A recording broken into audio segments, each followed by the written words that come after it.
तव कथामृतं तप्त जीवनं कविभिरीडितं कल्मषापहं श्रवणमंगलं श्रीमदाततं भुवि गृह्णन्ति जे भूरिदा जना।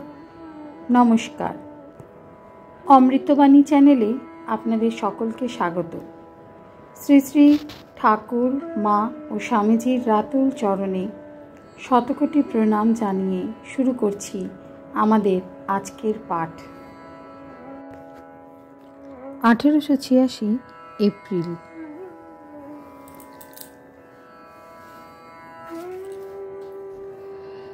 पंचम परिच्छेद। ठाकुर गिरीश प्रभृति भक्त संगे भक्तेर प्रति ठाकुरेर स्नेह। गिरीश, लाटू, मास्टार, बाबूराम, निरंजन, राखाल। गिरीश, लाटू, मास्टार ऊपरे गिয়ে দেখেন ঠাকুরের শয্যায় বসে আছেন। ঠাকুর শয্যায় বসে আছেন। শশী ও আরো দু একটি ভক্ত সেবার্থ ওই ঘরে ছিলেন। ক্রমে বাবুরাম, নিরঞ্জন, রাখাল ইহারাও আসিলেন। ঘরটি বড়। ঠাকুরের শয্যার নিকট ঔষধি ও নিতান্ত প্রয়োজনীয় জিনিসাদি রহিয়াছে। ঘরের উত্তরে একটি দ্বার আছে। সিঁড়ি হইতে উঠিয়া সেই দ্বার দিয়া ঘরে প্রবেশ করিতে হয়। সেই দ্বারের সামনাসামনি ঘরের দক্ষিণ গায়ে আরও একটি দ্বার আছে। সেই দ্বার দিয়া দক্ষিণে ছোট ছাদটিতে যাওয়া যায়। সেই ছাদের উপর দাঁড়াইলে বাগানের গাছপালা, চাঁদের আলো, অদূরে রাজপথ ইত্যাদি দেখা যায়। ভক্তদের রাত্রি জাগরণ করিতে হয়। তাহারা পালা করিয়া জাগেন।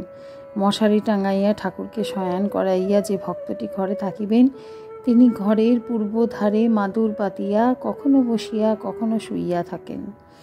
অসুস্থতা নিবন্ধন ঠাকুরের প্রায় নিদ্রা নাই। তাই যিনি থাকেন তিনি কয়েক ঘন্টা প্রায় বসিয়া কাটাইয়া দেন। আজ ঠাকুরের অসুখ কিছু কম। ভক্তেরা আসিয়া ভূমিষ্ঠ হইয়া প্রণাম করিলেন এবং ঠাকুরের সম্মুখে মেজের উপর বসিলেন। ঠাকুর আলোটি কাছে আনিতে মাস্টারকে আদেশ করিলেন। ঠাকুর গিরিশকে সস্নেহ সম্ভাষণ করিতেছেন। শ্রীরামকৃষ্ণ গিরিশের প্রতি, ভালো আছো? লাটুর প্রতি, এঁকে তামাক খাওয়া আর পান এনে দে। কিয়ৎক্ষণ পরে আবার বলিলেন, কিছু জল খাবার এনে দে। লাটু, পান টান দিয়েছি, দোকান থেকে জল খাবার আনতে যাচ্ছে। ঠাকুর বসিয়া আছেন। একটি ভক্ত কয়গাছি ফুলের মালা আনিয়া দিলেন। ঠাকুর নিজের গলায় একে একে সেগুলি ধারণ করিলেন। ঠাকুরের হৃদয় মধ্যে হরিয়াছেন, তাকেই বুঝি পূজা করিলেন। ভক্তেরা অবাক হইয়া দেখিতেছেন। 2 গাছি মালা গলা হইতে লইয়া গিরিশকে দিলেন।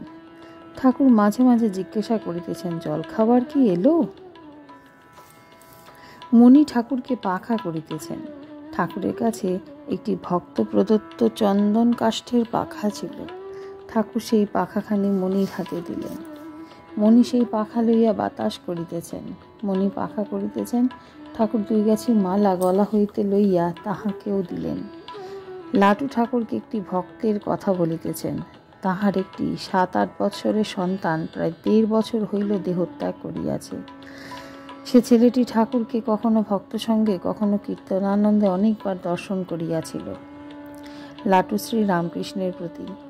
ইনি এর ছেলেটির বই দেখে কাল রাত্রে বড় কেঁদেছিলেন। পরিবারও ছেলের শোকে পাগলের মতো হয়ে গেছে।